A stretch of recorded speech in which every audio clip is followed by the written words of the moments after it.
Jaksa menyapa, berjalan bersama. Jaksa menyapa, ada di tengah Anda. Sesaat lagi Anda mendengarkan dialog Jaksa Menyapa, kerjasama LPP RRI dengan Kejaksaan Republik Indonesia. Jaksa menyapa, sahabat kita semua. Masih untuk Anda Radio Republik Indonesia pula, selamat pagi pendengar dimanapun Anda berada. Senang sekali pagi hari ini kita bisa berjumpa lagi dalam dialog Jaksa Menyapa.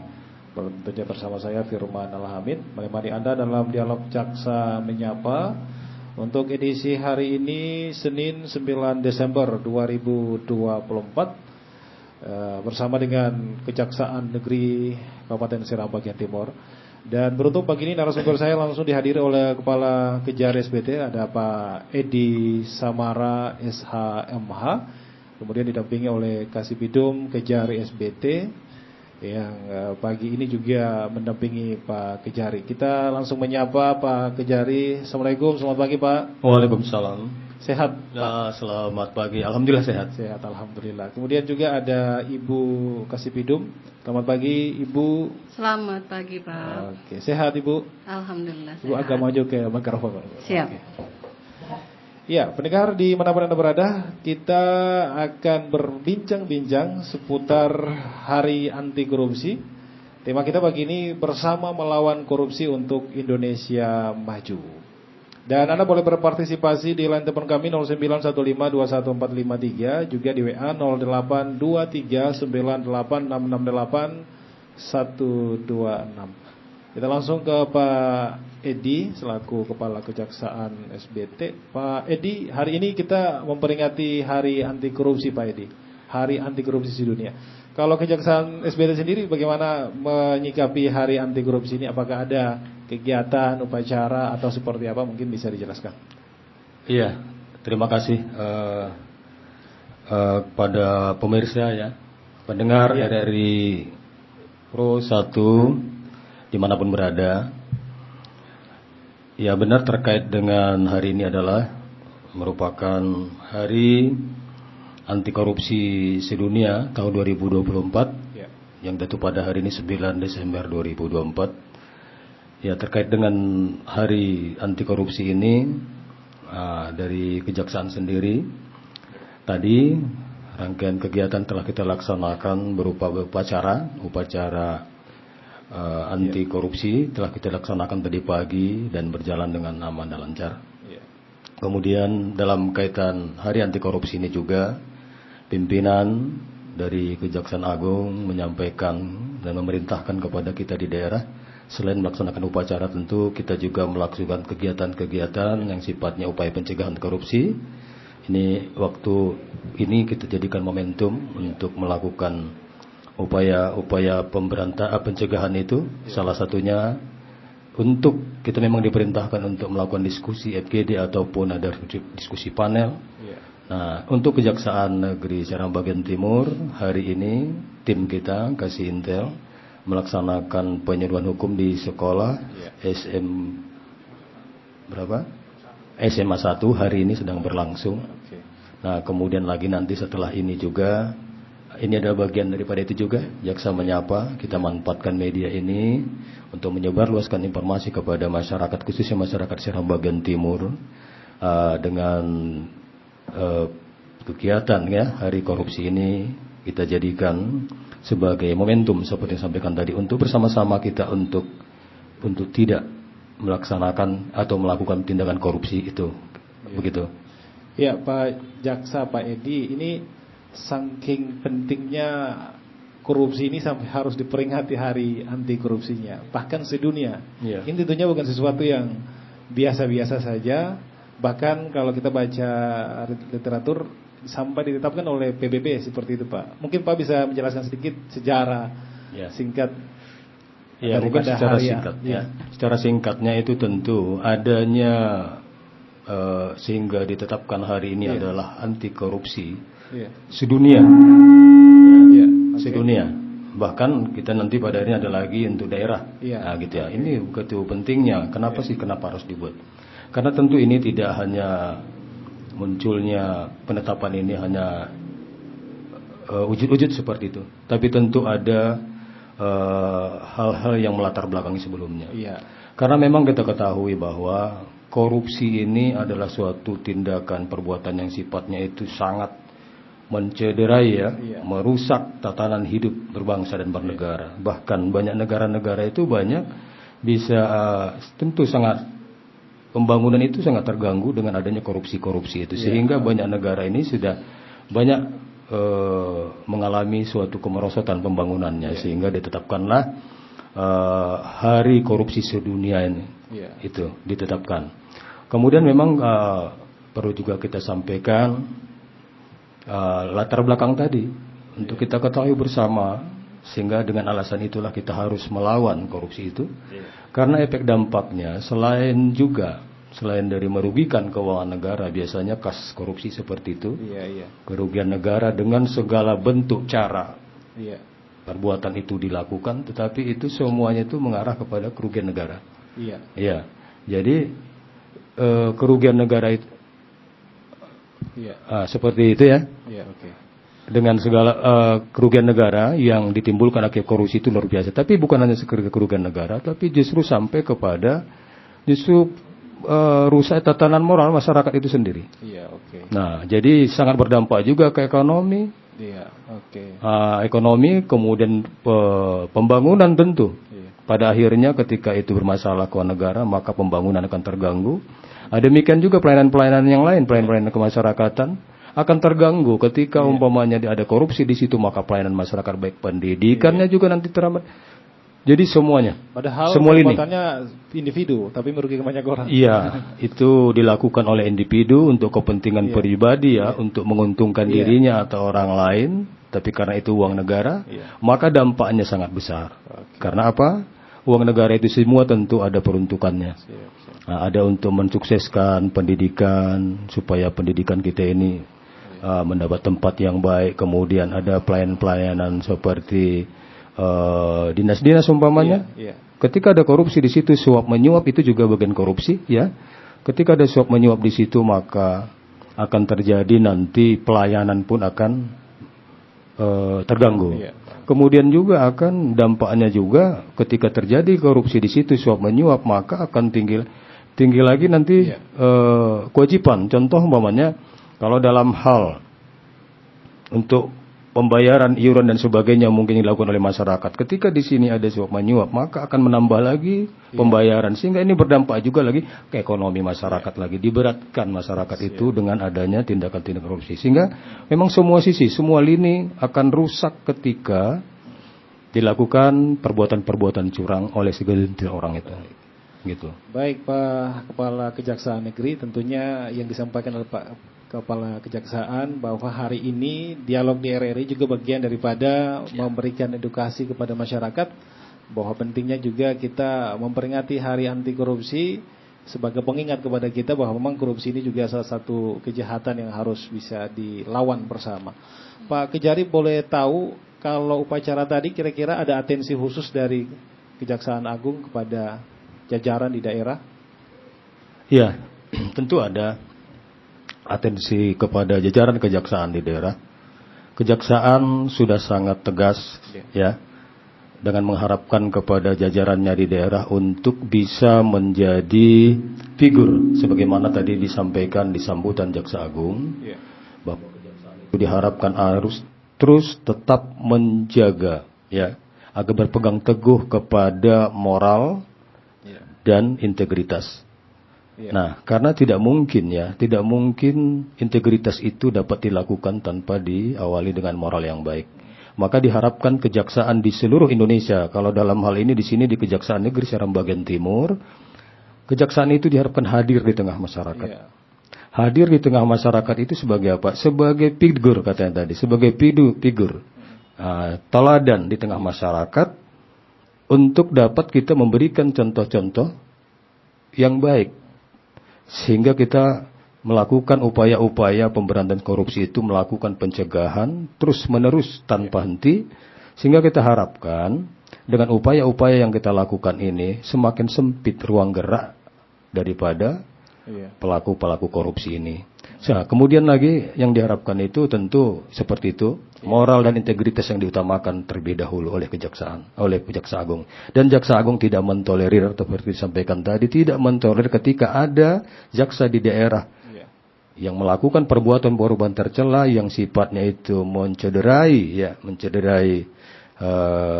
hukum dan mencederai hati masyarakat, maka pimpinan kita sangat tegas dalam hal itu. Maka diharapkan kepada kita untuk saat ini, sebagaimana moto tahun ini di sini bahwa bersama melawan korupsi untuk Indonesia maju. Jadi bersama di sini didefinisikan tidak hanya kejaksaan saja.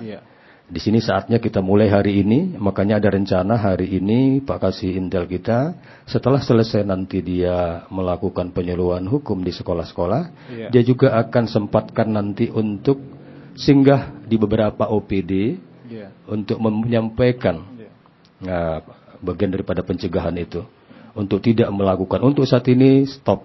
Umpamanya di tempat-tempat setiap instansi itu biasanya ada modus-modus sesuai dengan fungsi daripada dinas itu.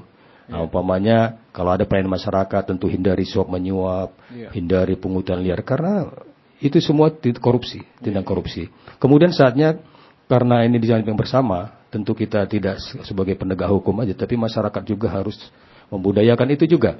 Nah, jadi ketika kita umpamanya selama ini kita tidak melakukan korupsi, tapi kita melihat orang lain, rekan kita melakukan sesuatu yang tidak benar. Nah, tidak lagi saatnya kita tuh diam dan itu urusan dia dan ini yang penting saya tidak, nggak boleh lagi. Jadi kita harus mengingatkan rekan kita itu langsung. Nah, ingatkan bahwa itu tidak benar, langsung kita hentikan di masing-masing tempat kita bertugas dalam pelaksanaan tugas sehari-hari.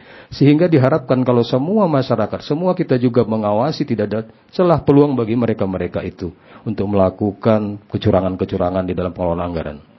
Seperti itu. Jadi tema besar bersama melawan korupsi ini melibatkan masyarakat juga Pak Kejaksaan. Artinya kalau ada masyarakat yang tahu pejabat daerah misalnya atau kepala desa yang melakukan dugaan tindak pidana korupsi boleh bisa langsung dilaporkan ke Kejaksaan. Tentu itu kan selama ini juga sudah ada, tapi dengan momentum ini kita juga tadi barusan diberitahukan informasi dari Kasintel bahwa upaya yang dilakukan oleh Kejaksaan itu selain memberikan penyuluhan-penyuluhan seperti itu, ini di tahun mungkin 2005 di awal nanti kita diperintahkan untuk itu nanti ada aplikasi jaga desa katanya. Jadi aplikasi jaga desa itu sendiri itu nanti dibuat di desa-desa. Sehingga nanti ketika ada suatu permasalahan korupsi itu langsung bisa nanti kita akan kita lakukan sosialisasi tentu bagaimana cara untuk penggunaannya bagaimana sebagainya. Tapi itu upaya Kejaksaan dibuat nanti di awal 2025 di setiap desa untuk mempermudah akses. Tidak perlu hadir mungkin ke Kejaksaan, tapi langsung di situ dan itu langsung aplikasinya itu nanti kita yang kendalikan. Dan itu bagian dari upaya kita bukti nyata. Nah, jadi seperti itu. Dan tentu seperti kalau disampaikan masyarakat harus umpamanya melaporkan itu tentu karena apa? Kita ini kan tentu mempunyai keterbatasan di dalam hal jangkauan satu wilayah ini. Tapi kalau ketika seperti tadi, ketika masyarakat melihat sesuatu yang janggal dan ini di luar mekanisme dan aturan yang sesungguhnya, maka dia harus sebagai warga negara yang baik dan tentu dan dia juga demi masyarakat yang orang banyak, dia harus melaporkan dan itu bukan suatu kesalahan. Dan ini harus budaya ini yang harus kita budayakan justru. Begitu. Penting punya bukti. Yang penting punya bukti. Tentu punya bukti. Tanpa itu itu bisa justru nanti dianggap itu fitnah. Makanya kita juga mengharapkan ketika ada kemungkinan ada dugaan-dugaan yang masyarakat bisa melihat, sampaikan kepada kita tapi tentu diiringi dengan bukti-bukti yang ada. Tidak asal menyampaikan laporan sementara bukti dia mungkin hanya sekedar ada isu-isu, nggak boleh. Nah, kira kita mohon maaf kita juga kan banyak kegiatan. Kalau dari mentah nol kita harus cari ternyata nanti pada akhirnya nggak ada, itu namanya kena prank kita. Ternyata tidak ada apa-apa. Kita khawatir juga nanti takutnya di sini ada kepentingan lagi, politik, kepentingan pribadi. Akhirnya kita diperalat. Gitu kita khawatir seperti itu. Tapi untuk yang lain-lain memang harus di bukti-bukti awalnya itu harus ada. Gitu, sekian. Oke. Sebelum nantinya ke Ibu Yunita Sahita PSAMH selaku Kasipidum, saya masih ingin dengar penjelasan dari Pak Kejari begitu. Pak Kejari, sejauh ini yang Bapak bisa lihat atau ambil hikmah dari peristiwa ke peristiwa dari para pelaku korupsi ini, apa sebenarnya yang ada di pikiran mereka sehingga gampang sekali tergoda, terjerumus melakukan tindak pidana ini, Pak? Iya, seperti yang saya sampaikan tadi, dalam perbuatan korup ini, sebenarnya itu diawali pertama sekali, itu karena moral. Ya. Moral, ya. Okay. Moral itu paling utama, karena moral itu akan bisa mengendalikan yang lain. Tapi ketika manusia itu moralnya tidak ada, nah dia menganggap biasanya kalau orang tidak bermoral itu dia itu kepentingan pribadinya itu akan lebih dia utamakan daripada kepentingan orang banyak.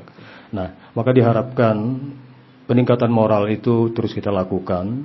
Tentu salah satu upaya kita seperti hari ini, kalau bisa di tingkat bawah, di anak-anak sekolah itu perlu kita ditunjukkan bagaimana moral yang baik, kejujuran, ya kan? Nah, sehingga diharapkan dengan moral itu tidak melakukan. Karena fakta selama ini dia tidak berpikir bahwa segampang itu, meskipun masih ada faktor-faktor yang mempengaruhi ya mengapa orang melakukan tindakan korupsi itu, tentu tidak satu moral. Kemudian lagi mungkin dengan gaya hidup juga mempengaruhi, ya kan, sangat mempengaruhi, mendorong orang untuk melakukan suatu kejahatan. Kenapa? Kebutuhannya lebih besar daripada pendapatannya. Nah, seharusnya kan tidak begitu. Dia mengukur pendapatan dulu, setelah itu baru dia menyesuaikan dengan kebutuhan, sehingga itu tidak akan terjadi. Kemudian juga kadang-kadang ada juga fakta atau itu keserakahan.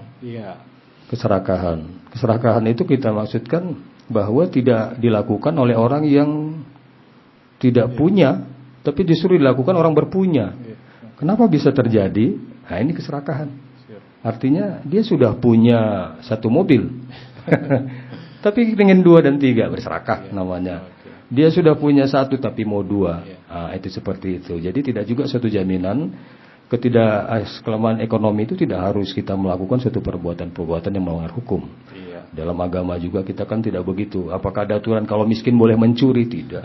Tidak bisa itu menjadi alasan untuk orang itu melakukan suatu perbuatan yang melanggar perintah agama maupun negara. Jadi moral itu dibentengi dengan agama ya. Nah, itu yang membimbing dia, menggiring dia untuk tidak melakukan sesuatu. Makanya di situ kita dianjurkan ada sabar ya. Nah, ketika kau diberi nikmat maka ya bersyukur. Jangan euforia, jangan sombong. Tapi ketika kau diberi ujian bersabarlah. Karena sabar itu yang terbaik kau lakukan gitu. Karena di situ waktunya juga nggak lama kok. Kira-kira begitu. Oke, Pak Jaksa, Pak Edi selaku Kepala Kejaksaan SBT, saya ingin dengar juga dari Ibu Yunita Sahita PSAMH selaku Kasipidum. Bu Yunita, mungkin sudah berapa lama di sini, Pak? Iya, Bu Yunita. Sudah 1 tahun, 2 tahun? Iya, baik, kita selamat pagi dulu buat boleh, para silakan. pemirsa pendengar ini. Ya, terkait dengan sudah berapa lama ini kayaknya Pak penyiar menyinggung. Saya baru bertugas di sini kurang lebih 2 bulan. 2 bulan, baru 2 bulan. Betul. Oke. Pertanyaan selanjutnya. Izin perlu juga saya sampaikan, jabatan Ibu ini di sini di Sekretariat Seram Bagian Timur selaku Kasipidum. Kasipidum. Iya. Oleh karena latar belakang Ibu ini sebelum kemarin sebagai Kasipitsus di Maluku Tengah, Kejari Maluku Tengah, sehingga oleh karena ada kekosongan jabatan Kasipitsus di SBT, kita tunjuk Ibu ini sebagai pelaksana tugas Kasipitsus Kejari SBT. Berarti merangkap begitu? Ya, merangkap. Dan ini adalah gawenya ini hari korupsi ini. Siap. Kita ingin dengar begitu dari Ibu, mungkin sebelum bertugas di SBT punya pengalaman di Maluku Tengah. Banyak sekali Ibu kita kalau baca berita, dengar informasi, yang paling banyak ditangkap itu kepala desa, Ibu. Betul. Karena mungkin setiap tahun mereka mengelola dana yang cukup besar. Bagaimana Ibu melihat fenomena ini, Bu? Ya, baik, terima kasih. Memang benar kalau bicara soal pengalaman, karena memang sebelumnya pernah bertugas sebagai Kasipitsus di Maluku Tengah. Kebanyakan perkara korupsi dari Maluku Tengah itu berasal dari perangkat-perangkat desa dan negeri. Nah, ini terpulang lagi seperti yang disampaikan oleh Pak Kajari tadi, bahwa memang moral dan karakter. Iya. Moral dan karakter dengan nominal anggaran yang disediakan oleh negara kepada desa dan negeri ini, sehingga lalunya mereka merasa seperti orang kaget begitu, bisa dikatakan demikian Pak penyiar, seperti orang kaget dengan anggaran yang besar diberikan kewenangan untuk mengelola, tetapi karena memang basicnya juga tidak pernah punya pengalaman mengelola keuangan yang begitu besar, ditambah lagi mungkin kurangnya sosialisasi terhadap penggunaan dan pengelolaan keuangan dimaksud, sehingganya banyak itu kepala desa dan perangkat negeri itu yang terjerumus ke dalam perbuatan tindak pidana korupsi. Dan itu terbukti pengalaman kami selama di Maluku Tengah demikian, banyak kepala desa yang kami penjarakan karena itu. Termasuk di SBT juga. Betul, termasuk di SBT juga. Boleh tahu biasanya tertangkap ini karena apa? Modusnya apa? Pengadaan barang atau mungkin fiktif, tidak ada kegiatan di lapangan atau seperti apa, Ibu?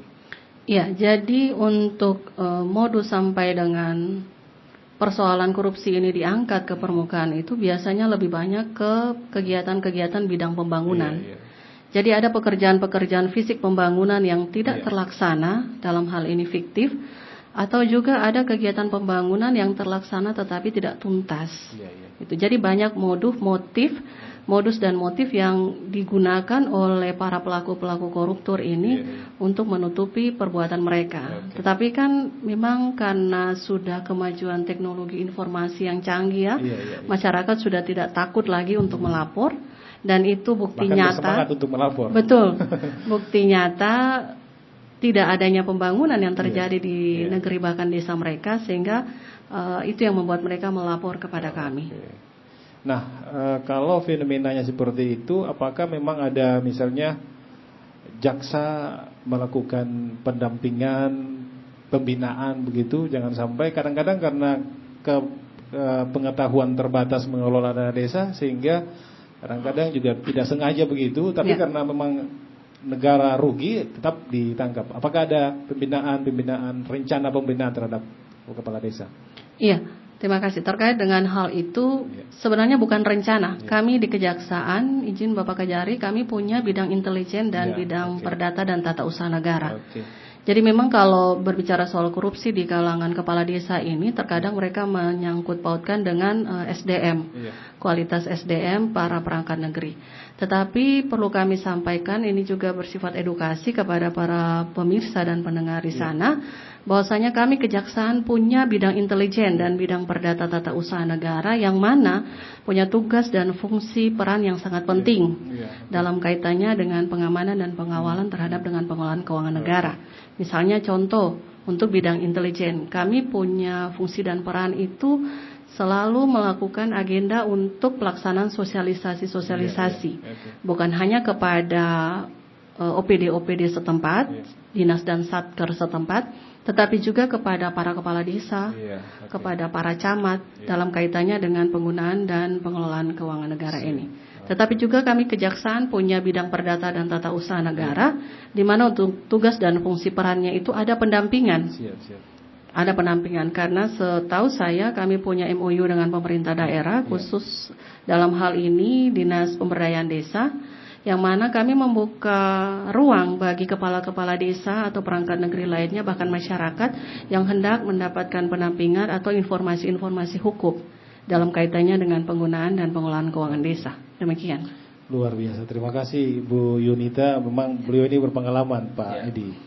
Sangat. Terima kasih. Kemudian nggak salah juga mungkin bisa dijelaskan sama Pak Pojan. Boleh. Karena ini boleh bisa ditambahkan apa yang sudah dilakukan selama 2024 boleh. Ini berapa yang sudah kita dampingi gitu. Siap. Nyata ya. Ya silakan. Pak Fauzan ya. Jaksa yang Kasupsi apa? A, B?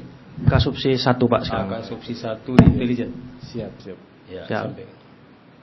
Boleh silakan bisa ditambahkan. Baik, selamat pagi. Hal yang mungkin ingin disampaikan. Ya. Baik. Selamat pagi para pendengar RRI Bula dimanapun berada.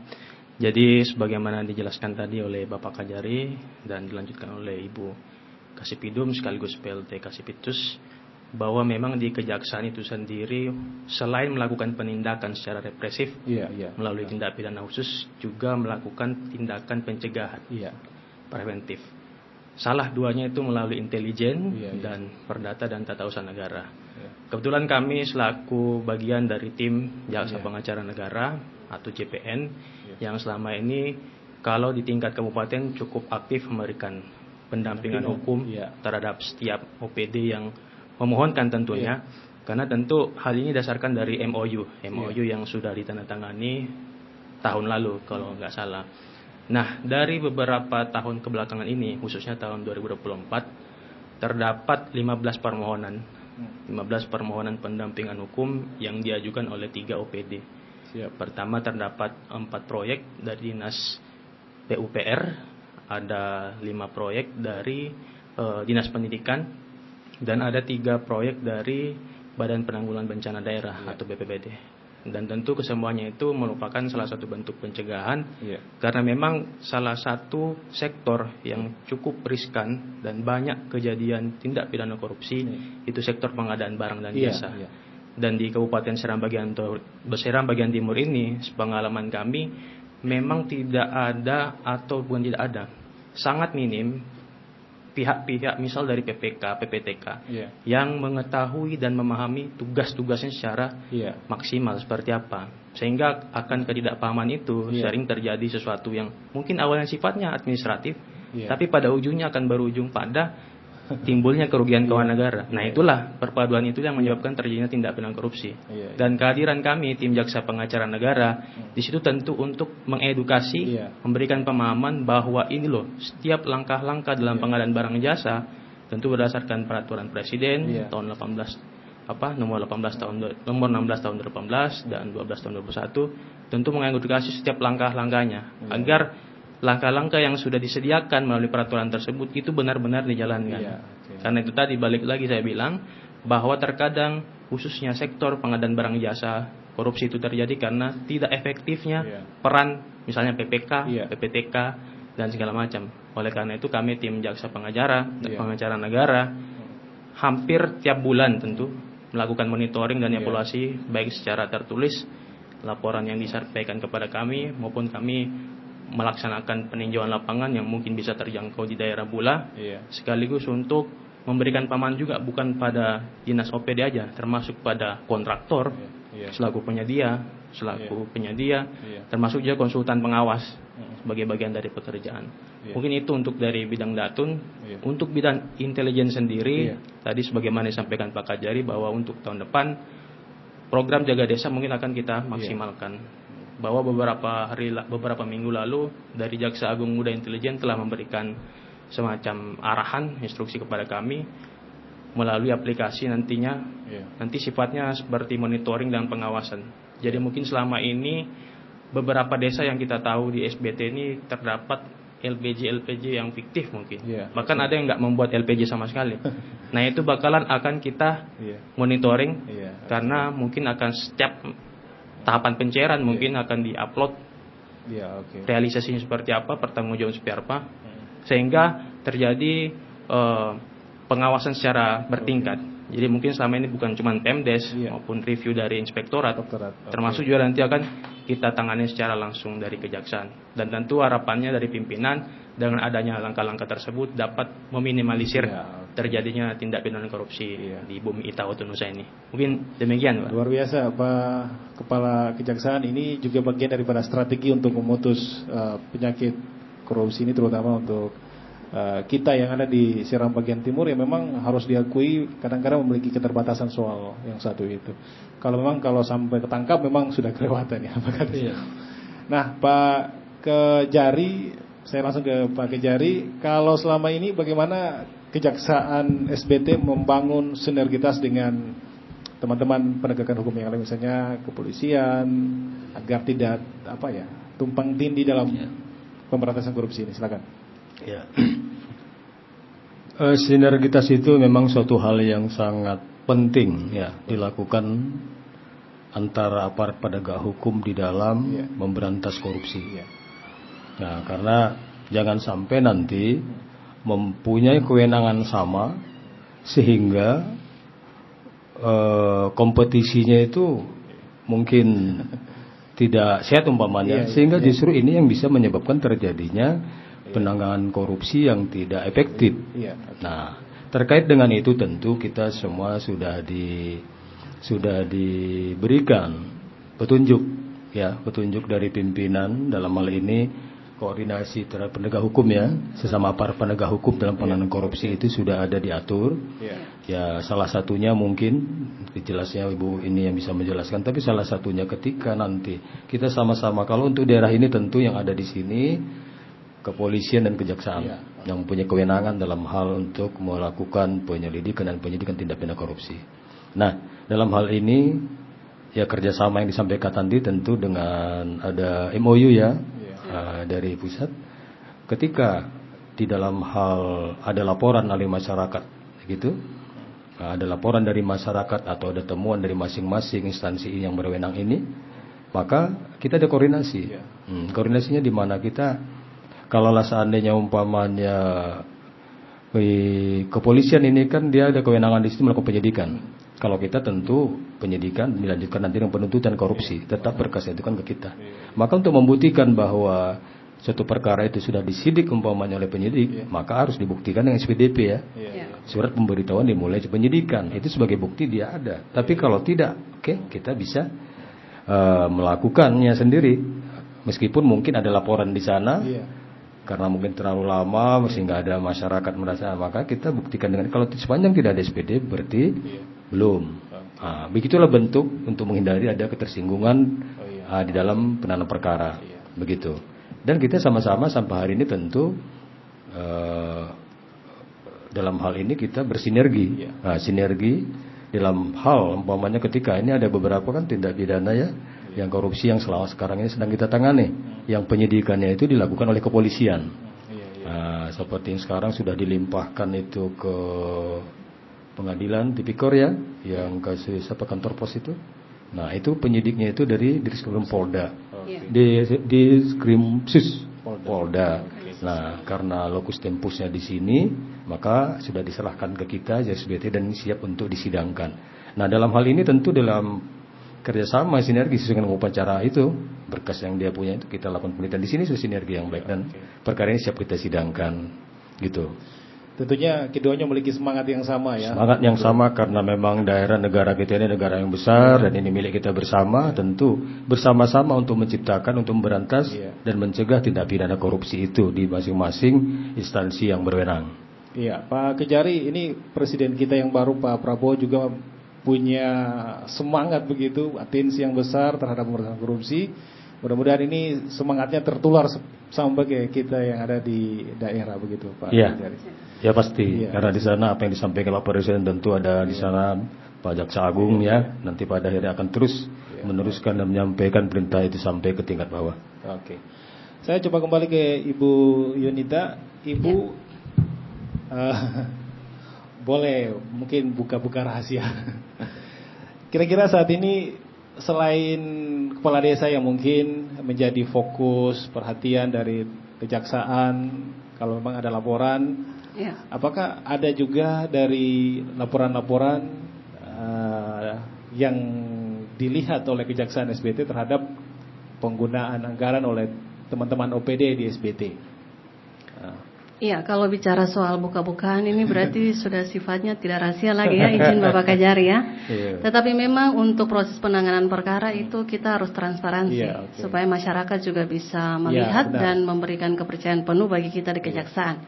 Nah, untuk Kejaksaan Negeri Seram Bagian Timur sendiri, sasaran kami bukan hanya kepada para kepala desa dan perangkat negeri. Setiap orang, siapa saja, tidak pandang bulu, ras, agama, budaya, dan lain-lain, itu kami angkat ke permukaan sepanjang dia terduga melakukan perbuatan tindak pidana korupsi. Dan untuk saat ini kami Pitsus, bidang pidana khusus Kejaksaan Negeri Seram Bagian Timur, bukan hanya kepala desa saja yang menjadi target kami, tetapi juga ada pelaku-pelaku OPD.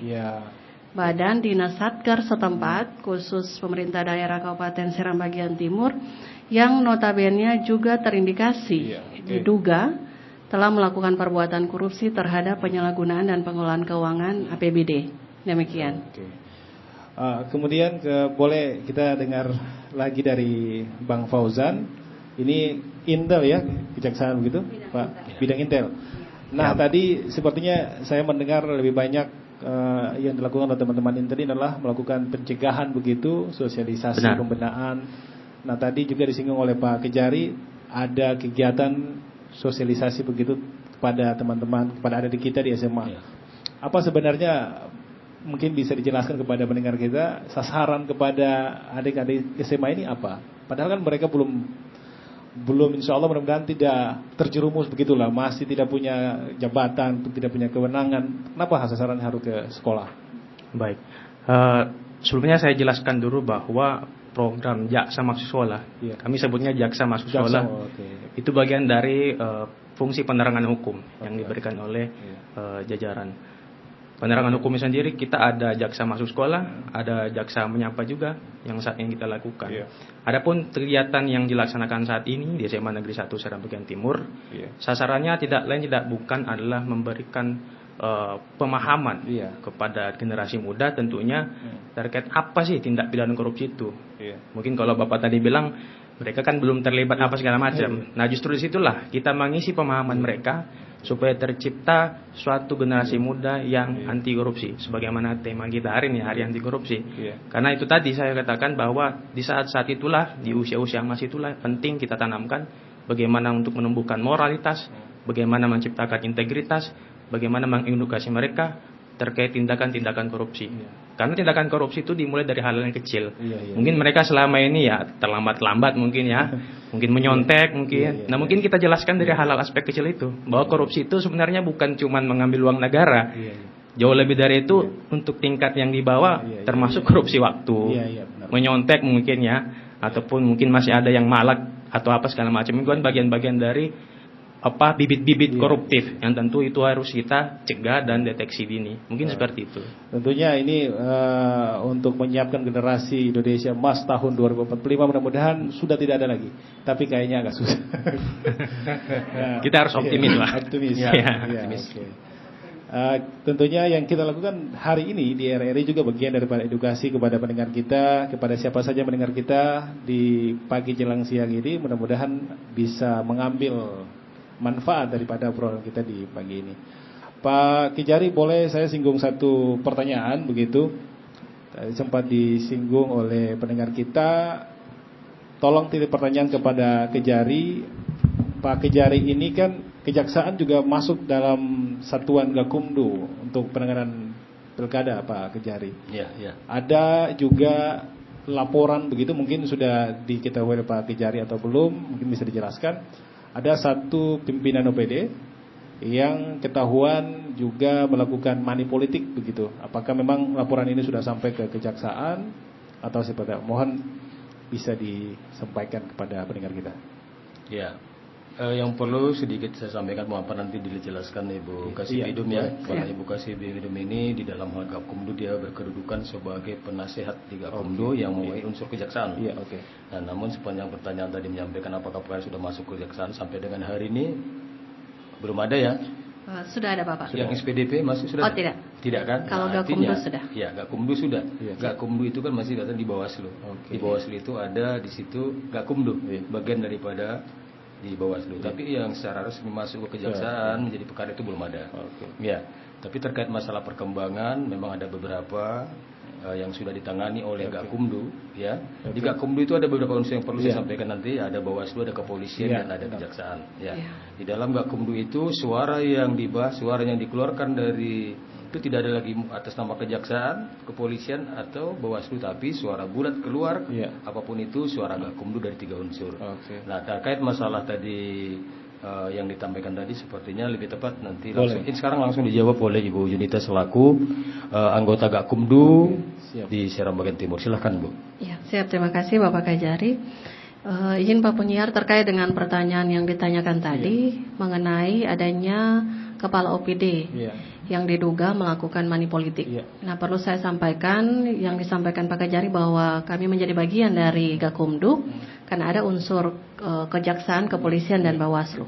Nah, terhadap pelaporan itu sudah masuk dan terregister dalam Bawaslu. dan sudah kami tindak lanjuti oleh tim Gakumdu karena proses pentahapannya setelah diregister itu akan ditindaklanjuti. Baik pembahasan pertama, klarifikasi, pembahasan kedua sampai dengan pembahasan ketiga jika itu diproses ke tahap selanjutnya. Nah, dan untuk laporan dimaksud perlu saya sampaikan izin informasi Bapak karena memang sudah masuk dalam tahap pembahasan kedua. Itu pentahapannya sudah kami lakukan. Proses pemeriksaan juga sudah kami lakukan karena pelaksanaannya itu terjadi di desa Bemo. Ya, Werinama ya.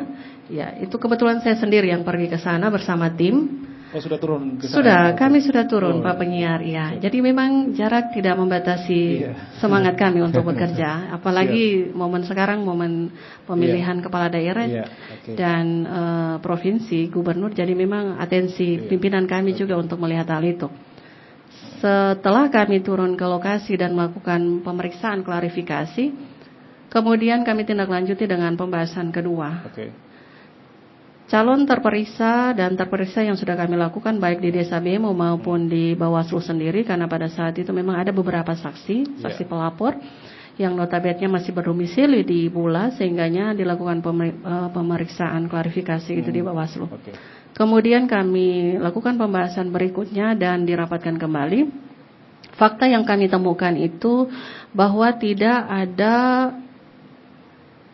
pelaksanaan atau dugaan terkait dengan money politik. Kenapa disampaikan demikian? Karena fakta pemeriksaan klarifikasi kami terhadap terperiksa ini, kejadiannya sedikit saya gambarkan untuk kasus posisinya. Pelaksanaan kegiatan itu terjadi di Desa Bemo TPS 01 Bapak. Itu sudah terjadi kegiatan pemilihan sampai dengan jangka waktu yang telah ditetapkan untuk pemilih yang terdaftar dalam DPT. Lalu kemudian setelah jangka waktu itu sekitar jam 12 sampai jam 1 dan jam 2 itu dilaksanakan pemilihan kepada pemilih-pemilih yang maju dengan formulir dan KTP itu. Sebagaimana kita ketahui bersama untuk prasyarat sebagai pemilih yang tidak melakukan proses pemilihan di tempat sebagaimana dia tinggal sesuai KTP. Nah, kepada yang bersangkutan ini, beliau hadir di situ sebagai anak daerah di situ, Bapak. Beliau memang orang sana, tetapi tidak berdomisili di sana. Nah, saat itu beliau datang dan melakukan pemilihan dengan sifat pemilih menggunakan KTP. Dan itu sudah terjadi di pukul 1 siang. Nah, pada saat itu ada beberapa daftar pemilih yang sudah ditetapkan oleh Ketua KPPS untuk menggunakan hak pilih mereka menggunakan KTP. Dan yang bersangkutan ini adalah pemilih terakhir. Adalah pemilih terakhir dengan menggunakan KTP.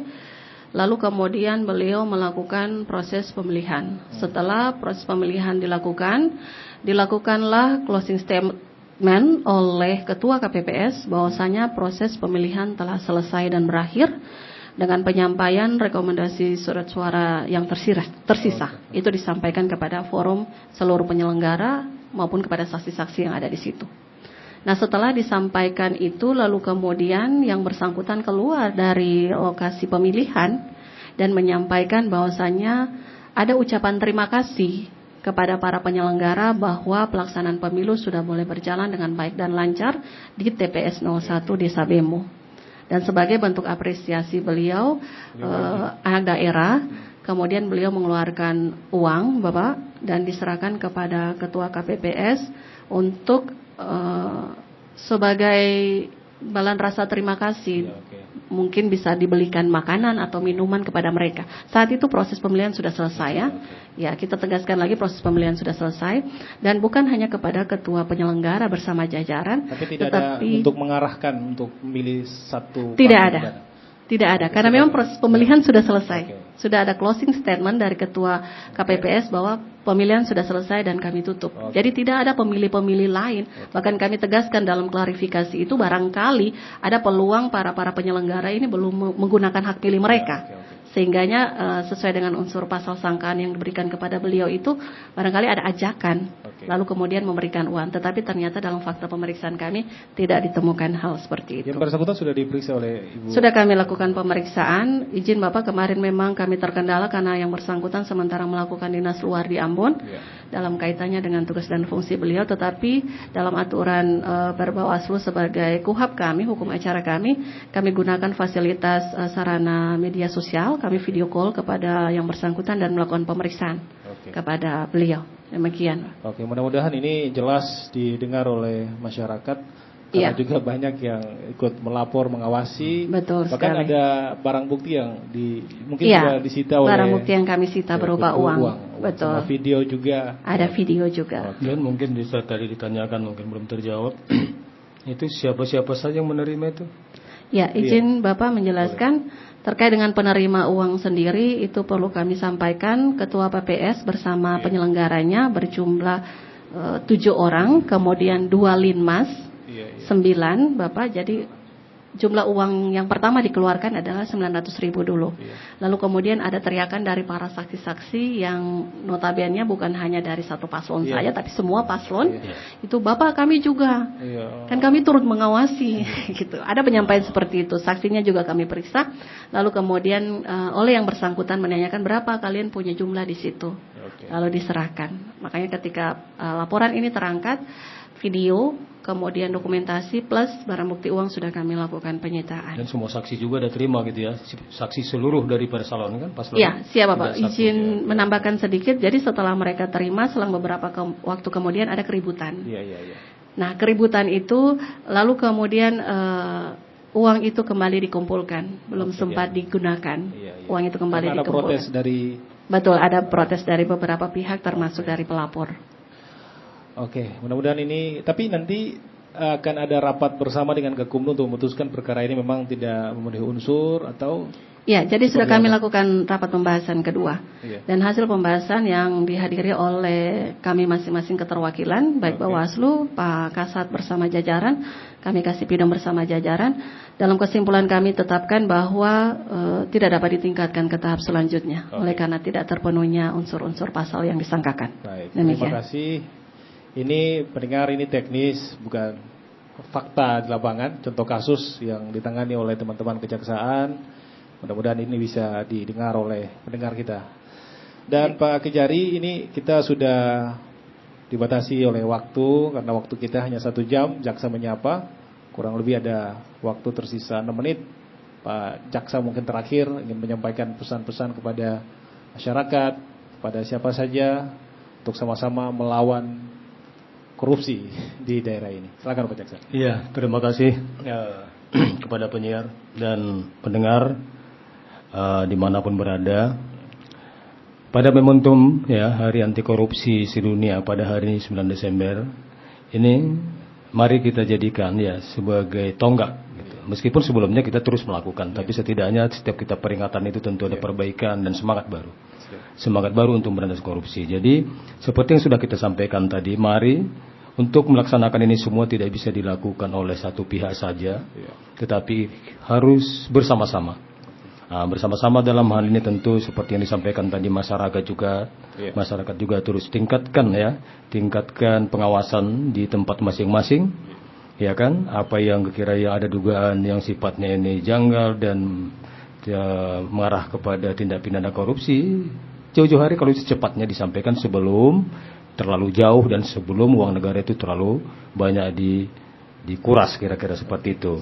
Kemudian lagi juga bagi kita semua juga, mari kita merubah karena potensi untuk korupsi yang kita sampaikan tadi ada karena rendahnya moral, integritas, gaya hidup yang konsumtif. Mari kita sama-sama semuanya ini menghindari gaya-gaya hidup yang seperti itu atau keserakahan umpamanya, itu kita turunkan.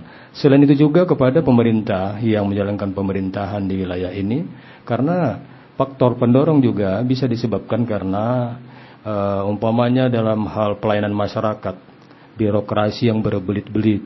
Nah, ini juga berpotensi karena begitu panjang sehingga masyarakat juga kadang-kadang mencari jalan pintas. Timbul juga di sana pungli, suap menyuap. Nah, jadi sudah saatnya.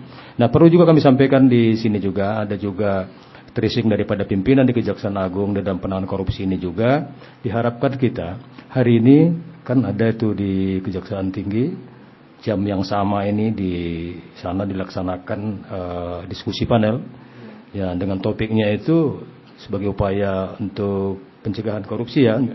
Di sana dilaksanakan sekarang ini kita diperintahkan sekarang setiap kita menangani suatu kasus tindak pidana korupsi setelah mengetahui modus-modus yang dilakukan di dalam korupsi itu, maka kita ini sekarang ke depan harus memang kita apa yang kita temukan itu ini harus kita tuntaskan dan kita sampaikan kepada pemerintah untuk dilakukan tata kelola yang mungkin yang lebih baik sehingga apa yang kita temukan ini tidak terulang lagi. Sehingga ada bentuk tanggung jawab sekarang diberikan kepada kita setiap apa yang kita temukan dalam penanganan korupsi nanti, sehingga ini akan kita sampaikan kepada pemerintah setempat tentang modus-modus yang terjadi kasus ini, sehingga apa yang kira-kira belum beres ya kita bereskan, mana yang masih belum rapi, karena ini potensi-potensi dalam kasus ini seperti itu. Maka harapan kita jangan terulang lagi dalam hal yang sama. Nah, setidak-tidaknya. Nah, itu ini kayaknya langkah maju juga dari pimpinan kita, tidak hanya sekedar menegakkan hukum saja, tetapi apa yang kita temukan di dalam hal penanganan perkara korupsi itu harus disampaikan kepada pemerintah. Ini modus yang terbaru. Dalam kasus ini modusnya seperti ini. Nah, maka yuk sama-sama kita berikan masukan-masukan ini kepada pemerintah tempat sehingga dengan harapan supaya tidak terulang lagi. Begitu yang mungkin saya sampaikan, sehingga kalau kita sudah sama-sama melakukan ini semua dalam pemberantasan pencegahan korupsi, kita harapkan kondisi ya di wilayah khususnya Kabupaten Seram bagian Timur ini dapat berkembang dan maju, ya masyarakatnya sejahtera, begitu daerahnya juga maju. Tentu itu menjadi harapan kita bersama. Itu, Pak. Baik, terima kasih Pak Kepala Kejaksaan Negeri Seram bagian Timur, Pak Edi Samara SHMH. Kemudian juga Ibu Yunita Saitapi SHMH yang juga telah mendampingi Pak Kejari. Ada Jaksa Fauzan atas semua yang hari ini sudah memberikan penjelasan kepada pendengar kita. Mudah-mudahan sekali lagi yang apa yang kita obrolkan pagi jelang siang ini bermanfaat untuk masyarakat. Sekali lagi kita bersama melawan korupsi untuk Indonesia maju. Saya Firman Rahmi, terima kasih. Assalamualaikum warahmatullahi wabarakatuh. Waalaikumsalam warahmatullahi Jaksa menyapa, berjalan bersama. Jaksa menyapa, ada di tengah Anda. Anda baru saja mendengarkan dialog Jaksa Menyapa, kerjasama LPP RRI dengan Kejaksaan Republik Indonesia. Jaksa menyapa, sahabat kita.